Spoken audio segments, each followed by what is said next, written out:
दोस्तों, ये शब्द आपने सुने ही होंगे कि प्यार अंधा होता है, लेकिन मैं इस पर यकीन नहीं करता क्योंकि मेरा मानना है कि प्यार अंधा नहीं होता, प्यार काना होता है। उसे नज़र तो सब आता है लेकिन वो देखना नहीं चाहता। और आज की कहानी से ये साबित हो जाएगा। जब पवन नाम के लड़के को प्यार हुआ था एक डायन से, उसे पता था वो डायन है, लेकिन फिर भी वो उसे पटाना चाहता था। आखिर उसके साथ क्या क्या हुआ और क्या सच में वो एक डायन को मना पाया या नहीं, ये तो आपको इस कहानी में जानने को मिलेगा। दोस्तों, ये कहानी बेहद ही खौफनाक और डरावनी है। मेरा यकीन कीजिए, आपको भी अंदर तक डर लगेगा।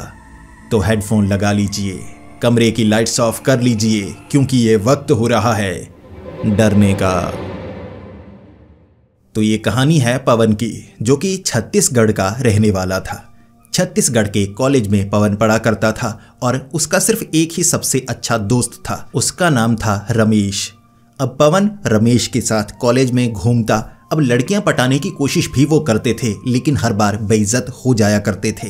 और इसका सबसे बड़ा कारण था कि दोनों को गुटखा खाने की बहुत बुरी आदत थी। हमेशा मुंह में गुटखा रहता था, लेकिन जब धीरे धीरे उन्हें समझ में आने लगा कि गुटखा खाने के कारण कई लड़कियां उनसे नफरत करती हैं, उनसे दूर रहती हैं, और बाकी सब लड़के भी जो अच्छे घर के भी थे, उनके गुटखा खाने के कारण उनके करीब नहीं आया करते थे।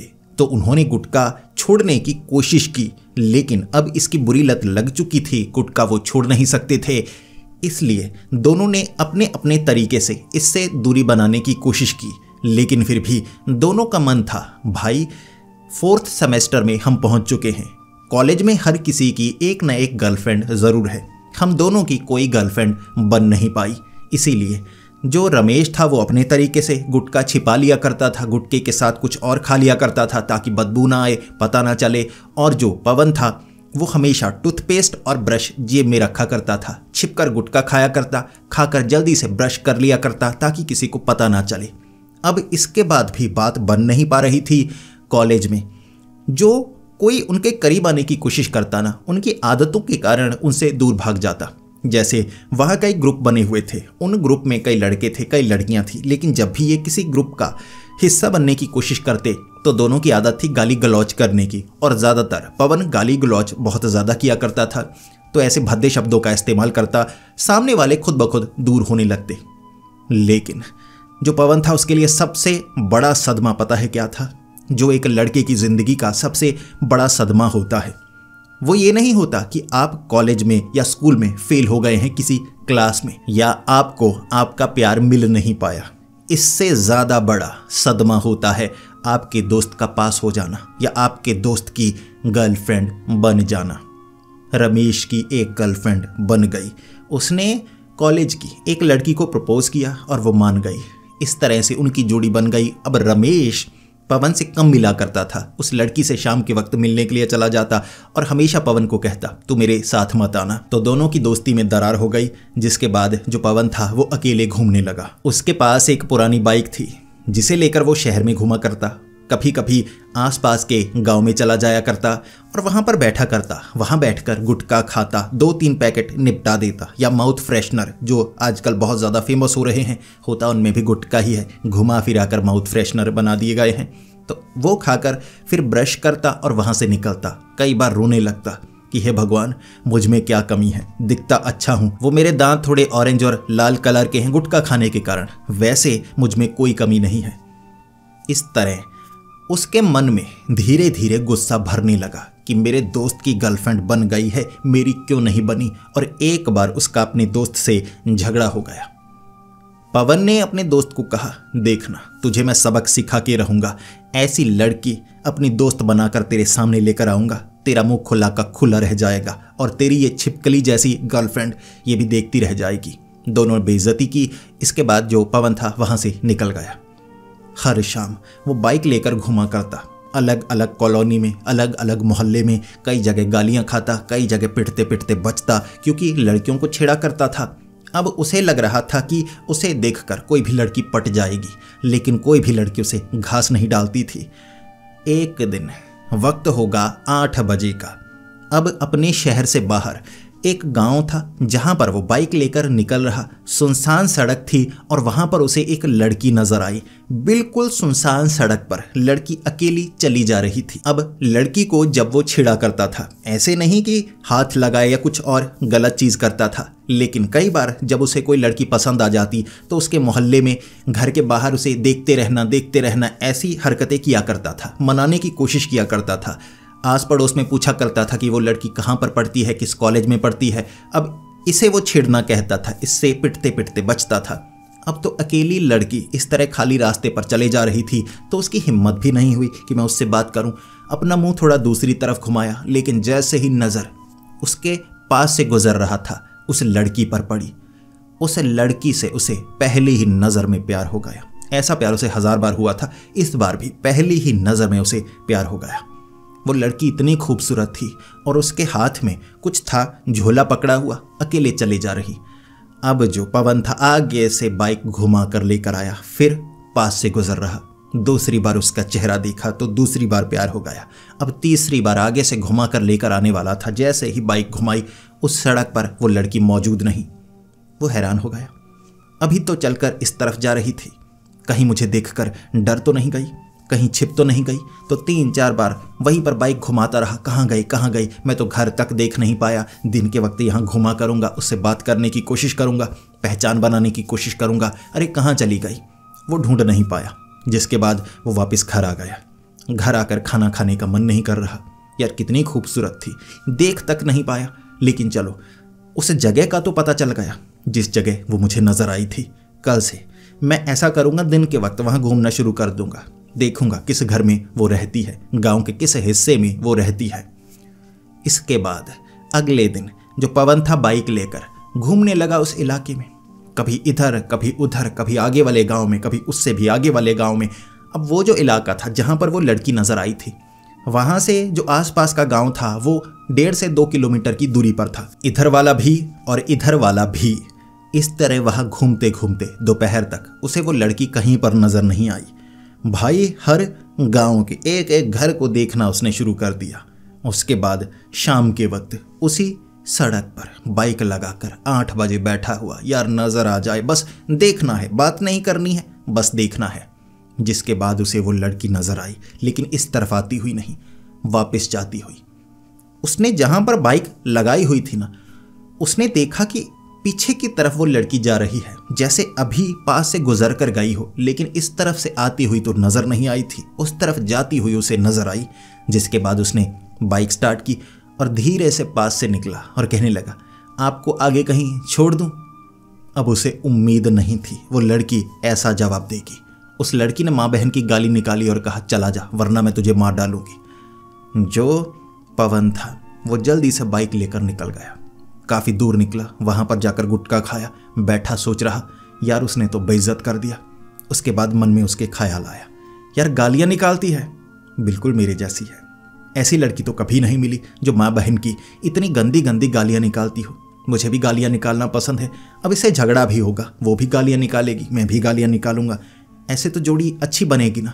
और हमें अगर सामने से कोई बेइज्जत करने की कोशिश करेगा, लड़कियाँ चुप कर जाती हैं, ये वाली तो जैसे बिल्कुल गालियां निकाल कर सामने वाले को चुप करवा देगी। अगर ये लड़की पट गई ना, मेरी जिंदगी बन जाएगी। उसके बाद जो पवन था वो फिर से बाइक लेकर उस तरफ जाने वाला था, तभी उसने देखा वो लड़की क्यों उस सड़क से गायब हो गई थी। कहाँ गई थी? वो सड़क से उतरकर एक पगडंडी पर चलकर जा रही। अब बाइक उस तरफ ले जाई नहीं जा सकती थी। फिर क्या था, पवन ने एक तरफ बाइक लगाई, उस लड़की का चलकर पीछा करने लगा और उस लड़की को भी पता लग गया था कि कोई उसके पीछे आ रहा है। चलते चलते जो पवन था काफ़ी आगे तक निकल गया। आगे जाकर देखा वो लड़की एक पेड़ के पीछे तो गई, लेकिन उसके बाद कहाँ गई पता नहीं चला। वो पेड़ के पास गया, देखने लगा, लड़की तो कहीं गायब ही हो गई। इधर उधर टॉर्च लेकर झांकता रहा कि कहाँ गई। उसके हाथ में तो लोटा भी नहीं था, ऐसा भी नहीं कि कहीं जंगल में गई हो 2 नंबर करने के लिए। आखिर कहाँ चली गई? ढूंढता रहा। उसके बाद वापस बाइक पर आ गया। जैसे ही उसने बाइक देखी, भाई बाइक टूटी पड़ी थी। एक टायर आगे गिरा हुआ, एक टायर पीछे गिरा हुआ, जैसे किसी ने बाइक को तोड़ा हो। अब टूटी हुई बाइक देखकर बहुत ज़्यादा रोने लगा। फिर किसी तरह से टायर फंसाया, धक्का देकर बाइक वहाँ से निकाली। अब बेचारे के पास ज़्यादा रुपए भी नहीं थे, तो बाइक को रिपेयर भी नहीं करवा सकता था, तो मैकेनिक के पास उसने बाइक खड़ी कर दी। भाई थोड़ी थोड़ी ठीक करने की कोशिश करना, सस्ते में कर देना, देख अभी मेरे पास रुपए नहीं है, मैं समय समय पर तुझे रुपए देते रहूँगा। तो मैकेनिक ने कह दिया पहला उधार पूरा कर दे, उसके बाद बाइक मैं ठीक कर दूंगा। अब उसके पास बाइक भी नहीं थी, तो उसे लगभग 3 किलोमीटर चलकर इस तरफ आना था, क्योंकि लड़की से दूर वो हो नहीं सकता था। उसे देखने का उसका मन करने लगा था। यार गांव की लड़की लगती है, गांव की लड़कियां अच्छी भी बहुत होती हैं, और ऊपर से माँ बहन की गालियां निकालने वाली ऐसी लड़की उसे कहाँ मिलेगी। उसी तरफ जाऊंगा, मनाऊंगा, अगर पट गई हो सकता है भविष्य में इससे शादी ही कर लूं। 3 किलोमीटर चलकर शहर से गांव के उस सड़क वाले इलाके में वो पहुंचा। अब वहां पर चलकर जा रहा और सामने से आती हुई रात के 8 बजे उसे वही लड़की दिख गई। अब उसे ये समझ में आ गया था कि ये रात के वक्त यहाँ से निकलती है, लेकिन जाती कहाँ है पता नहीं चलता। इस बार ऐसा करूँगा, इसका पीछा करूँगा कहाँ जाती है, और काफ़ी दूरी बनाकर उसने उस लड़की का पीछा शुरू कर दिया। अब उस पगडंडी से वो लड़की जंगल में नहीं जा रही थी। अब वहाँ आसपास तो गांव थे, कई जगह जंगली इलाका था, खाली बंजर इलाका था, और वहाँ पर एक ऐसा ही बेचिराग गांव भी था। बेचिराग गांव उसे कहा जाता है जहाँ पर कोई रहता तो नहीं, लेकिन गांव का नाम रख दिया जाता है। गूगल मैप में भी आप एक नाम देख सकेंगे। अब वहाँ पर जाओगे तो एक भी घर नहीं मिलेगा, सब हैरान कि कोई यहाँ क्यों नहीं रहता। वैसे ही बड़े इलाके में बिना रहे हुए भी वहाँ गांव का नाम रख दिया जाता है, उसे बेचिराग गांव कहा जाता है। अब ऐसा ही बेचिराग गांव था जहां पर चलकर वो लड़की जा रही, और जो पवन था उसने हैरानीजनक तरीके से देखा कि वहां पर एक घर बना हुआ है, लकड़ी का घर। अब कई बार किसी दूर दराज इलाके से आए लोग ऐसे खाली जगह देखकर वहां छोटा मोटा घर बनाते हैं, जंगली इलाके में भी रहने की कोशिश करते हैं जो जमीन सरकारी ना हो वहां पर। ऐसे वहां पर इलीगल टाइप कंस्ट्रक्शन की हुई थी, लकड़ी का घर था, क्या ही कंस्ट्रक्शन। अब उस झोंपड़े के अंदर वो लड़की चली गई। अब झोंपड़ा इतना भी छोटा नहीं था, ऐसे नहीं कि बिल्कुल छोटा सा झोंपड़ा, गंदा सा झोंपड़ा, घर बनाया हुआ था लकड़ी का, पत्थरों को ईंटों को लगाकर ठीक ठाक झोंपड़ा बनाया हुआ था। उस घर के अंदर चली गई और उसके बाद चेहरे पर मुस्कुराहट आई पवन की कि पता लग गया कहाँ पर रहती है, पता लग गया। बेचारी गरीब लगती है, कपड़े भी ठीक ठाक गंदे ही पहने होते हैं, घर भी छोटा सा है, इसे मनाने में ज़्यादा समय नहीं लगेगा। महंगे वाले कपड़े डालकर आऊँगा, महंगे वाले, और इसे दिखाऊंगा कि मैं तो काफ़ी अमीर हूँ, देख मेरी बात मान जा, तुझे मैं रानी बनाकर रखूँगा। फिर क्या था, इधर उधर उसने देखा कई पगडंडियाँ बनी हुई थी। उसने सोचा कि मैं अब बाइक तो लेकर आ नहीं सकता, लेकिन साइकिल लेकर आ सकता हूँ। साइकिल से यहाँ पर घूमूंगा, देखूंगा और बार बार यहाँ रुकूंगा। अरे साइकिल की चेन उतर गई, फिर उस लड़की की तरफ देखने लगूंगा। अगर गालियाँ निकाली भी, मैं उसे कहूँगा देखो गालियाँ मत निकालो, साइकिल की चेन उतरी है तो मैं क्या करूँ। इसके बाद वो साइकिल लेकर आया, उधार मांग कर किसी और से, रिश्तेदार से साइकिल लेकर उस घर के आसपास 3-4 बार निकला। उस झोंपड़े से बाहर कोई नहीं आ रहा था, तो वो हैरान हो गया। कान लगाकर झोंपड़े के अंदर सुनने की कोशिश की तो उसे कुछ आवाज़ें सुनाई दी, जैसे औरतें आपस में बातें कर रही हों। उसे लगा घर में लगता है सिर्फ औरतें ही रहती हैं, मर्द नहीं रहते।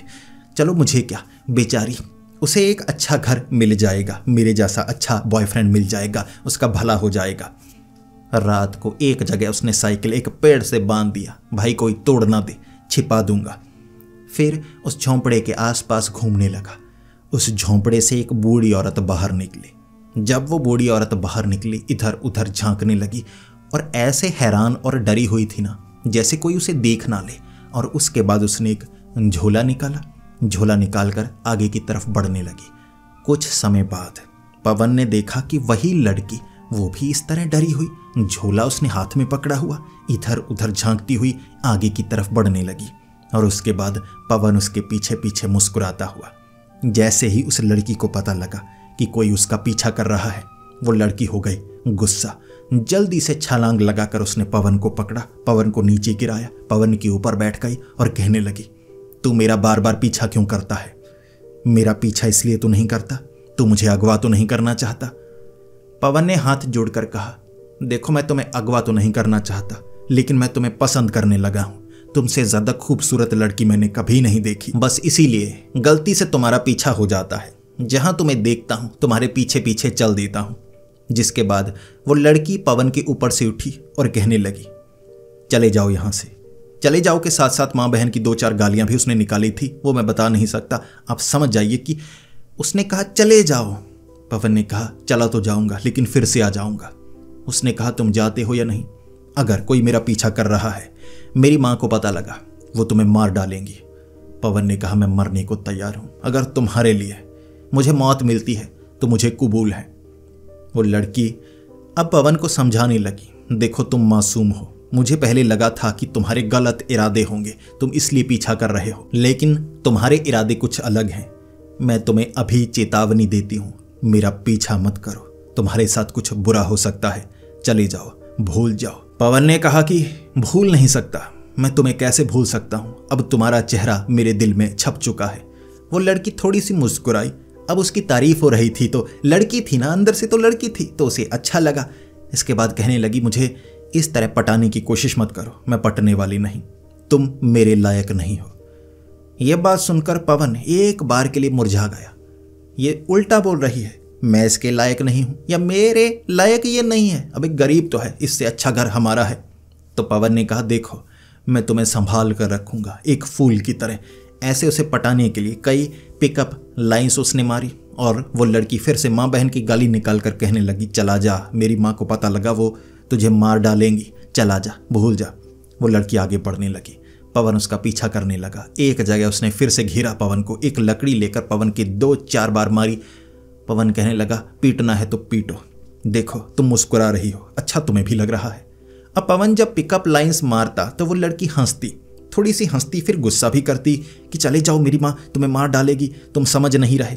तो पवन को ये लग रहा था कि इससे तो अच्छा लग रहा है, ये तो पट सकती है, लेकिन अपनी माँ से डरती है, कोई बात नहीं, थोड़ी देर इसे मनाने की कोशिश करूंगा, थोड़े दिन यहाँ पर घूमता रहूंगा इसके आसपास, इसे लगेगा बस यही सही लड़का है, फिर ये भी पसंद करने लगेगी, अपनी माँ का डर इसके अंदर से खत्म हो जाएगा। अब दूसरे दिन पवन फिर से वहीं पर, वो लड़की फिर से वहीं पर चल कर जाती हुई नजर आई।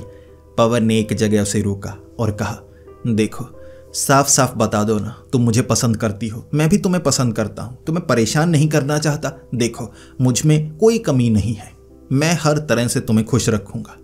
उस लड़की ने कहा, कमी तुम में नहीं है, मान लो कमी मुझ में है, एक गुप्त बात है, एक गुप्त राज है जो मैं तुम्हें बता नहीं सकती, बस ये मान लो कि हमारी जोड़ी नहीं बन सकती, ये कुदरत के भी खिलाफ होगा। पवन उन बातों को सही से समझ ही नहीं पाया। उसने कहा गुप्त राज है, गुप्त राज है, तो उसके दिमाग में घूमने लगा गुप्त रोग, गुप्त रोग। पवन ने कहा डरने की कोई बात नहीं है, अच्छे अच्छे डॉक्टर मुझे जानते हैं और मैं मेहनत करूंगा, काम करूंगा, तुम्हारा इलाज करवाऊंगा। उसने कहा इलाज करवाओगे? मुझे कौन सी बीमारी लगी है जो तुम इलाज करवाओगे? तो पवन ने कहा तुमने ही तो कहा गुप्त रोग, गुप्त रोग का मैं इलाज करवा के रहूंगा, देखो तुम्हें डरने की कोई बात नहीं है। वो लड़की एक बार के लिए तो पकड़ कर पीटना चाहती थी कि मैंने कब कहा मुझे गुप्त रोग है, मैं गुप्त राज की बात कर रही हूं, मेरे कुछ राज हैं जो मैं बताना नहीं चाहती। पवन ने कहा तुम्हारी फ्रेंडशिप पहले किसी लड़के के साथ रह चुकी होगी ना, ऐसे कोई बॉयफ्रेंड रहा होगा, देखो तुम्हारे पास्ट के बारे में मैं जानना नहीं चाहूंगा, पीछे की बात पीछे रह गई, भविष्य की बात करते हैं, तुम्हारी तरफ से हाँ है या नहीं। वो लड़की हंसती हुई वहां से निकल गई, लेकिन मुड़ मुड़ कर कह भी रही थी पीछा मत करना, मेरी माँ को पता लगा वो मार डालेंगी। पवन को लगा बस ये पटने ही वाली है, कुछ दिनों की बात और है, पीछा करता रहूंगा, इसे लगेगा जिद्दी है, और वैसे भी हंस रही है, यानी उसे अच्छा लग रहा है, उसे बुरा नहीं लग रहा, और मैं उसे परेशान नहीं कर रहा, वो मेरे दिल की बात समझ रही है, बस मानने ही वाली है। अब एक दिन जो पवन था उसे लगा मैं उसका पीछा तो करूंगा, उसे पता लगने नहीं दूंगा कि मैं उसके पीछे हूं, जाती कहाँ है वो तो देखूं। कई बार एक तरफ जाती हुई नजर आती है, मैं उसे पटाने की कोशिश करता हूं, फिर अचानक से गायब हो जाती है, शायद मुझसे छिपने के लिए कहीं छिप जाती होगी, भाग जाती होगी, बस आज मैं पता लगने नहीं दूंगा। तो काफी दूरी बनाकर उस लड़की का पीछा पवन करता गया। पवन ने देखा वो चलकर लगभग 4 किलोमीटर दूर गई। अब 4 किलोमीटर दूर एक गांव था। पवन को लगा अपने किसी रिश्तेदार को मिलने के लिए जा रही होगी, या ऐसा ना हो इसका यहाँ पर प्रेमी हो। अगर कोई लड़का इसे प्यार करता हुआ ये किसी से मिलती हुई मुझे दिख गई, दिन के वक्त मुंह ढांक कर पीटने के लिए आऊंगा उसे, ये सोचा पवन ने। उसके बाद वो लड़की एक घर के पीछे वाले बाड़े में छिप कर जाती हुई उसे नजर आई। उसे लगा मिलने के लिए ही जा रही होगी। उसे गुस्सा था कि मैं शोर मचा दूंगा, शोर मचाऊंगा कि ये लड़की मिलने के लिए आई है, ऐसे चोर वोर कह दूंगा। इस तरह से कुछ ना कुछ खतरा होगा तो इनका मिलना बंद हो जाएगा। पवन ने देखा बाड़े के अंदर झांक कर, अंदर छोटा बल्ब लगा हुआ था और जो उसने देखा उसकी आंखें खुली की खुली रह गई। वो लड़की एक भैंस के पेट पर ऐसे करके चिपकी हुई थी, पकड़ा हुआ नहीं था, चिपकी हुई थी पेट पर, पैरों को भी ऐसे किया हुआ, हाथ को भी ऐसे किया हुआ, पेट पर पता नहीं पप्पी कर रही थी, क्या कर रही थी, या खून पी रही थी। पवन को जरा भी शक नहीं हुआ। पवन को लगा भैंस का दूध पीने के लिए इतनी दूर आती है, वो भी इस तरह उल्टी लटक कर क्या रही है। पवन ने काफी समय इंतजार किया। वो इस तरह लटकी रही 5 से 10 मिनट। पवन वापस आ गया उसी जगह। वापस आती हुई वही लड़की उसे नजर आई। पवन ने रास्ते में रोक लिया और कहने लगा, देखो तुम्हारा सच मैं जान गया हूं। पवन ने जब ऐसा कहा उसकी आंखें जैसे बदलने लगी, आंखों में गुस्सा भरने लगा, चेहरा भी काफी अजीब सा होने लगा। कई लोग होते हैं ना, गुस्से में थोड़ा चेहरा बदल जाता है, तो पवन को लगा ऐसे ही गुस्से में चेहरा बदल रहा होगा। फिर पवन ने कहा, देखो तुम्हारी गरीबी मैं देख चुका हूं, छिप छिप कर भैंस का दूध पीने के लिए जाती हो। वो लड़की कहने लगी, तुम्हें किसने कहा कि मैं भैंस का दूध पीने के लिए जाती हूं। जो पवन था उसने कहा, मैंने तुम्हें देखा, भैंस के ऊपर ऐसे चिपकी हुई थी, दूध ही पी रही थी ना। सोई हुई भैंस उठाकर तुमने दूध पीने की कोशिश की है। देखो इतनी गरीबी मैंने कभी नहीं देखी। मैं तुम्हें दूध ला दिया करूंगा, तुम दूध पी लिया करना। वो लड़की गुस्सा हो गई, तुम मेरा पीछा कर रहे थे। पवन ने कहा, हाँ तुमसे प्यार करता हूं। देखो तुम्हारी जो भी बुराइयां हैं, गाली गलौज करती हो, कुछ भी खाती हो, शराब पीती हो, मुझे उससे कोई फर्क नहीं। मैं तुम्हें पसंद करता हूं, तुम्हें प्यार करता हूं। पवन को था उसके चेहरे से प्यार। वो इतनी खूबसूरत दिखती थी, बिल्कुल परियों की तरह। उसके थोड़े थोड़े सुनहरी बाल भी थे, बस उसी पर लट्टू हो गया था पवन। और पवन ने कहा, देखो तुम मेरी क्यों नहीं हो सकती, मुझे बताने की कोशिश करो। वो लड़की ने कहा, मैं सच बताने वाली हूं, तुम सह पाओगे। पवन ने कहा, मैं सह लूंगा, बताओ सच बताओ। गरीबी यही तुम्हारा सच है ना, या तुम्हारे कई बॉयफ्रेंड रह चुके हैं, ऐसी कोई बात मुझे बता दो, हर बात मैं सह लूंगा। उस लड़की ने कहा, मैं डायन हूं। पवन ऐसे देखता रह गया। फिर पवन कहने लगा, तुम शादीशुदा तो नहीं हो? उसने कहा, नहीं मैं कुंवारी हूं, मेरी कभी शादी नहीं हुई। फिर पवन ने कहा, शादीशुदा लड़कियां वो डायने होती हैं, कुंवारी लड़कियां डायने थोड़ी ना होती हैं। जब हमारी शादी हो जाएगी फिर तुम डायन बन जाओगी, मुझे पता है। वो लड़की कहने लगी, मैं मजाक की बात नहीं कर रही, सच में मैं एक असली डायन हूं। मेरी माँ भी डायन है, मैं भी डायन हूं, और मैं भैंस का दूध पीने के लिए नहीं, खून पीने के लिए जाती हूं। जानवरों का खून पीकर मुझे ताकत मिलती है। जो पवन था ऐसे देखता रहा, ऐसे सोचता रहा। फिर कहने लगा, अच्छा ये तुम्हारा राज है? उसने कहा, हाँ। अब बताओ, मुझसे प्यार करना चाहोगे?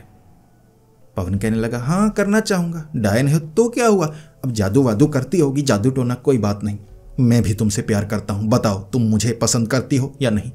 वो लड़की थोड़ा मुस्कुराने लगी, शर्माने लगी। पवन समझ गया कि तुम भी मुझसे प्यार करती हो, हाँ करो, बस हाँ करो। उसने हाँ कर दी। पवन खुश हो गया। लेकिन उस लड़की ने कहा, मेरी माँ को बताना होगा, मेरी माँ सब सच जानेगी। अगर वो हाँ करेगी तभी मैं हाँ कर सकती हूँ, अपनी माँ की मर्जी के बिना मेरी कोई हाँ नहीं है। फिर पवन ने कहा, चलो तुम्हारे घर चलते हैं। उसने कहा, नहीं, तुम मेरी माँ से ऐसे नहीं मिल सकते, उनकी एक कमजोरी है, हम दिन के वक्त घर से बाहर नहीं निकलते। दिन के वक्त घर से हम बाहर निकल ही नहीं सकते, लेकिन रात के वक्त 12 बजे कल तुम्हें यहीं पर आना होगा, मैं अपने साथ तुम्हें लेकर जाऊंगी। कल पूर्णिमा की रात है, पूरा चांद निकला हुआ होगा और हम एक अनुष्ठान करेंगे, मैं और मेरी माँ एक अनुष्ठान करेंगे। तब तुम मुझे असली रूप में देखोगे, मेरी माँ को असली रूप में देखोगे। उसके बाद अगर तुम मुझे अपनाओगे तो हमारा प्रेम सच्चा होगा। और एक डायन का अगर सच्चा प्रेम मौजूद हो तो उसे बहुत ताकत मिलती है। अगर सच में तुम्हारा प्यार सच्चा हुआ तो मैं हमेशा के लिए तुम्हारी हो जाऊंगी। इसके बाद क्या था, जो पवन था उसे लगा बस रात के 12 बजे सच्चा प्यार, क्या पता इकट्ठे रहने दे दें, ये गर्लफ्रेंड के साथ लिव इन रिलेशनशिप में रहूँगा, ऐसे वैसे बहुत कुछ सोच लिया उसने, पता नहीं क्या क्या सोचा। अगली रात वो तैयार था उसी जंगल के हिस्से में, वहीं बंजर जगह, बेचिराग गांव। सड़क पर उसे वो लड़की मिल गई। अब उस लड़की ने पहली बार पवन का हाथ पकड़ा, मुलायम सा पतला सा हाथ। जब उसने हाथ पकड़ा पवन का दिल खिलने लगा था। यार कितनी खूबसूरत है, कितने खूबसूरत हाथ हैं। हाथ पकड़कर वो ले जा रही और फिर वो लेकर गई एक ऐसी जगह जहाँ पर चारों तरफ पेड़ बहुत घने लगे हुए, बीच में लकड़ियाँ रखी हुई। अब लकड़ियों को आग लगाई हुई, वहाँ पर पत्थर पर बैठी हुई एक बूढ़ी औरत जिसकी उम्र होगी 70 साल। और एक बार के लिए तो पवन ने कहा, ये तुम्हारी माँ है? उसने कहा हाँ। पवन ने कहा, तुम्हारी माँ की उम्र कुछ ज़्यादा नहीं, 70-80 साल की लगती हैं। वो मुस्कुराई। उसके बाद पवन को एक पत्थर पर बिठाया और वो जो औरत थी, भले ही बूढ़ी लग रही थी लेकिन इतनी फुर्तीली, छलांग लगाकर सामने खड़ी हो गई और कहने लगी, तुम मेरी बेटी का सच जानते हो, किसी को बताया तो नहीं? पवन ने कहा नहीं, हम दोनों के बीच है वो सच, वो डायन वाला सच, डायन वाला सच। वो कहने लगी, ठीक है, फिर भी तुम्हें मेरी बेटी कबूल है? तो पवन ने कहा हाँ बिल्कुल जी, मैं इनसे बहुत ज़्यादा प्यार करता हूँ। फिर उसकी माँ कहने लगी, ठीक है, मुझे भी तुम पसंद हो, लेकिन हमारा पूर्ण सच तुम्हें आज पता चलेगा। 12 बजने में 5 मिनट बाकी हैं। हम यहाँ पर अनुष्ठान करेंगे और ये अनुष्ठान तुम्हें देखना होगा। अगर तुम इस अनुष्ठान को देखते हो पूरा, यानी तुम हमारे परिवार के हिस्से बन चुके हो। पवन वहाँ पर बैठ गया। क्या करेंगी? नाचेंगी, आग लगाकर मूंगफली डालेंगी, नाचेंगी, ये कुछ करना होगा। वो जो उस लड़की की माँ थी ना, जब अनुष्ठान के बीच आग को हाथ लगाकर ऐसे कर रही, जैसे कोई कपड़े को हाथ से ऐसे लपेटा जाता है, वो आग को ऐसे लपेट रही थी हाथ पर आग लिपट रही। पवन ऐसे देख रहा, मुंह खुला उसका, ये क्या, ये तो असली जादू हो रहा है। वो औरत सच में एक डायन थी। वहां उसने अनुष्ठान किया और उसके बाद वो और ज्यादा बूढ़ी हो गई, बहुत ज्यादा बूढ़ी हो गई, कुबड़ निकल गया उसके झुर्रियां पड़ी हुई थी।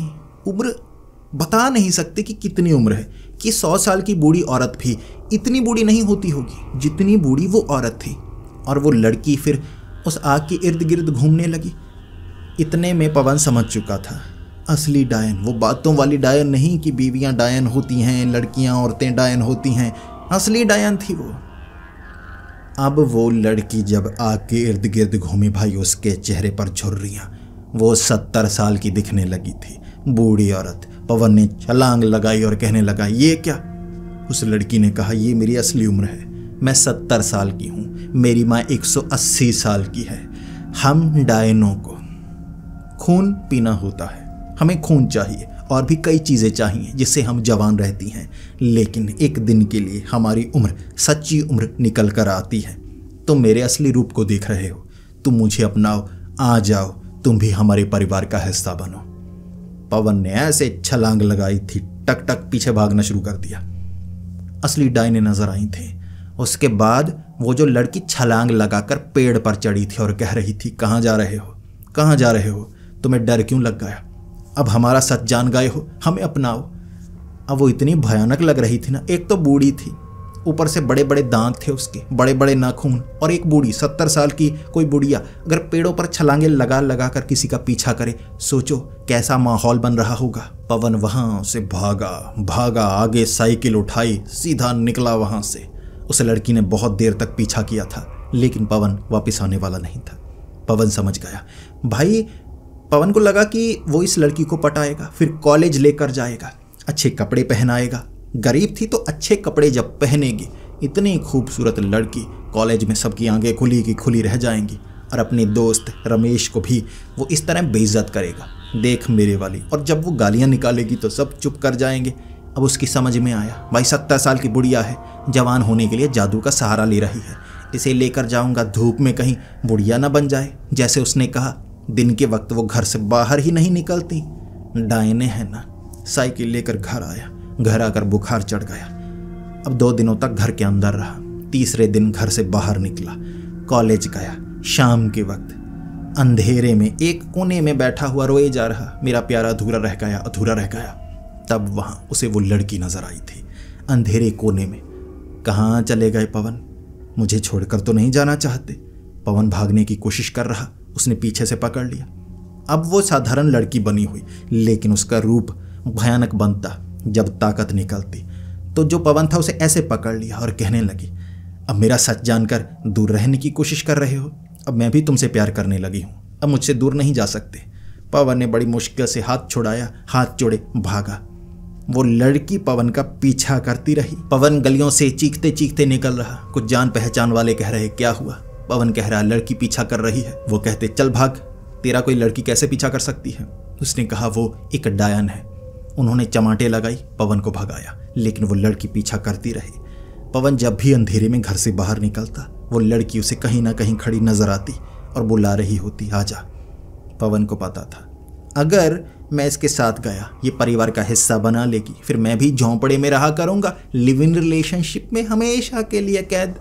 इसीलिए पवन फंसना नहीं चाहता था, लेकिन पवन उससे दूरी बनाना चाहता था।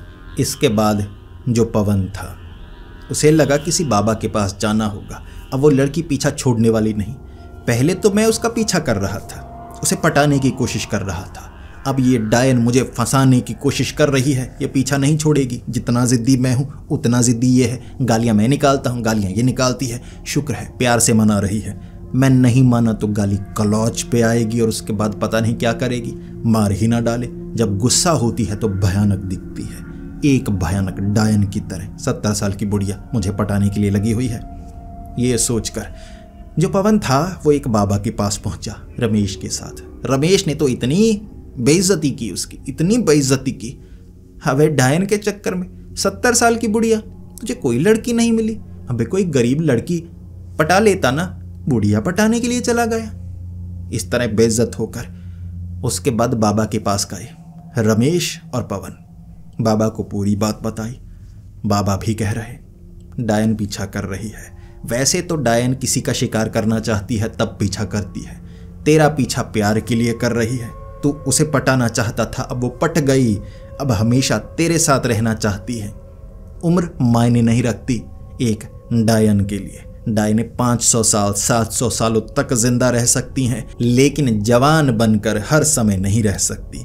धूप में उनकी उम्र साफ नजर आती है, लेकिन अंधेरे में वो अपना रूप जैसा चाहें वैसा बना सकती हैं। वो हमेशा बूढ़ी नहीं रहती, जवान बनकर रह सकती हैं। बस धूप की किरण पड़ी, वो एक झटके में बूढ़ी दिखने लगेंगी। इसीलिए दिन के वक्त डायन घर से बाहर नहीं निकलती। पवन ने कहा, मुझे बचाइए उससे।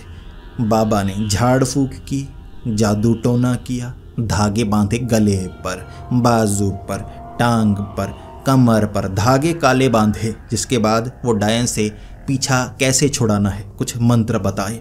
हनुमान चालीसा का पाठ पढ़ना शुरू कर देना जब भी वो सामने से नजर आए। अब इन कुछ खास चीज़ों से वो डरती हैं, वो नफरत करती हैं। जब वो तुझसे नफरत करेगी उसके बाद तुझसे दूर चली जाएगी। फिर क्या था, जब वो लड़की नजर आती, वो करीब आने की कोशिश करती, वो डर जाती क्योंकि धागे बांधे हुए थे, ये जादू टोने वाले धागे।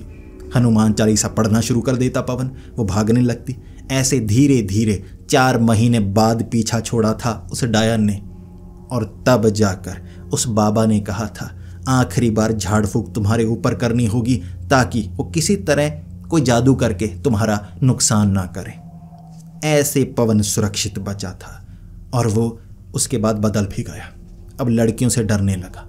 अब धूप में किसी लड़की को काफ़ी समय खड़ा रखता, तब जाकर उस पर भरोसा करता कि ठीक है धूप में है, ये कोई डायन नहीं है। क्योंकि बाबा ने कहा था वो डायन रूप बदल कर भी हो सकता है तेरा पीछा करने की कोशिश करे। तो जो पवन था वो तो डर गया। लेकिन 4-5 महीने बाद धीरे धीरे उसकी जो जिंदगी थी वो पहले जैसी हो गई। वही गुटखा जेब में रखना, टूथपेस्ट, ब्रश, कोने में जाकर गुटखा खाना, ये सब वो करने लगा। अब इस कहानी को सुनने के बाद आप बताइए, क्या सच में प्यार अंधा होता है? मैं तो नहीं मानता। जैसे पवन के साथ हुआ उसे नजर आ रहा था, उस लड़की ने बताया भी अंधेरे में घूमती है। कौन सी ऐसी लड़की अंधेरे में ऐसे घूमती है, जंगल में जाती है, ये सब करती है? प्यार अंधा नहीं काणा होता है। उसे नजर आ रहा था लेकिन एक आंख उसकी बंद थी, समझ में नहीं आ रहा था। दिख तो सब कुछ रहा था, बताया भी जा रहा था। दोस्तों, ये कहानी हर उसके लिए एक सबक है जो प्यार में अपनी आंखों को बंद करने की कोशिश करते हैं और काणे हो जाते हैं। हो सकता है उनको भी किसी डायन से प्यार हुआ हो। तो दोस्तों, आपको ये कहानी कैसी लगी प्लीज़ कमेंट्स में ज़रूर बताएं। अगर आपको ऐसी ही कहानियां सुनना पसंद है तो हमारे इस चैनल को सब्सक्राइब करें। तो मिलते हैं अगली वीडियो में, तब तक के लिए डरते रहें।